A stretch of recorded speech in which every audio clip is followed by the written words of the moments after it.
Conversations, folks, conversations are like soup. If you take the time to allow them to simmer, you will find that conversations won't spill over in places prematurely. Negotiations are so important, but I find that we need to do them much better. But I can say for myself, especially in relationships and no matter what it is, negotiations are like soup.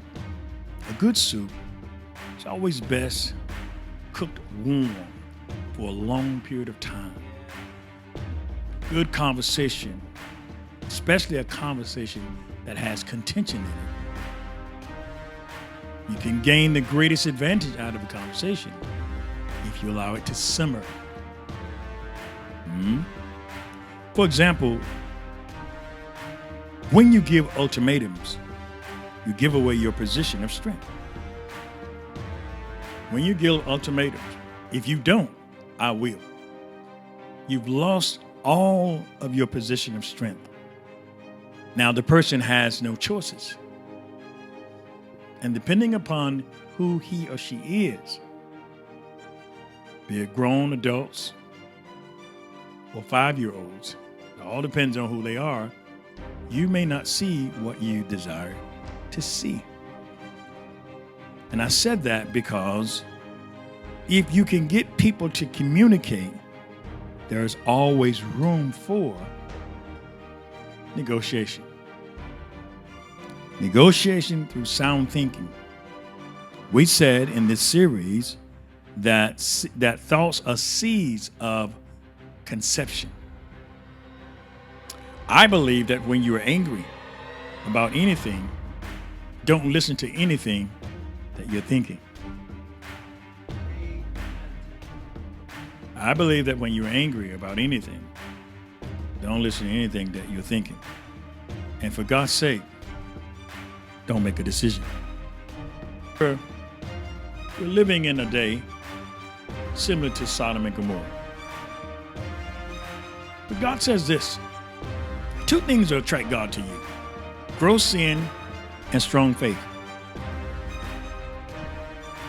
Let me say that to you again. Two things attract God to us: gross sin and strong faith. He says, now look what God says in verse 21. I preface that so I could read verse 21 and you'll get it. He says, I'm going down to see for myself. See if what they're doing is as bad as it sounds. Then I'll know. I can't believe God said that.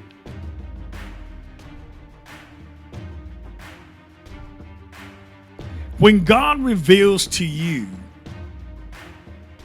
and I the negative outcome of decisions, you and I are entitled through sound thinking the power of negotiation. God says to Abraham, I'm going to burn it down.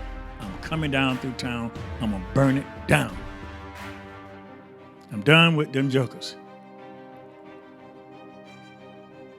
I wanted to say something else, but it's not politically sound, so I won't do it. Even for me. He said, I'm done. I'm out.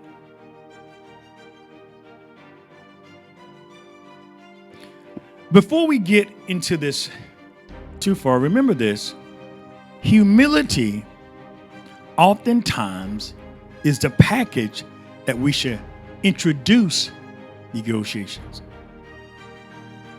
Because if you have to negotiate, it is a good indication that you do not, listen, control the total narrative and its outcome. So may I say this to you again: humility is the way that we should do it. And I didn't realize that so strongly until something I ran into lately, and I thought, you know what? These jokers have decided to do me wrong. So through the spirit of humility, I shall negotiate. And just remember this, that all negotiations are time sensitive. All negotiations are time sensitive. If it's a negotiation, somebody can always go back if a deal is not made before the negotiation has ended. You'd be better off to negotiate your way in life than to demand your way in life.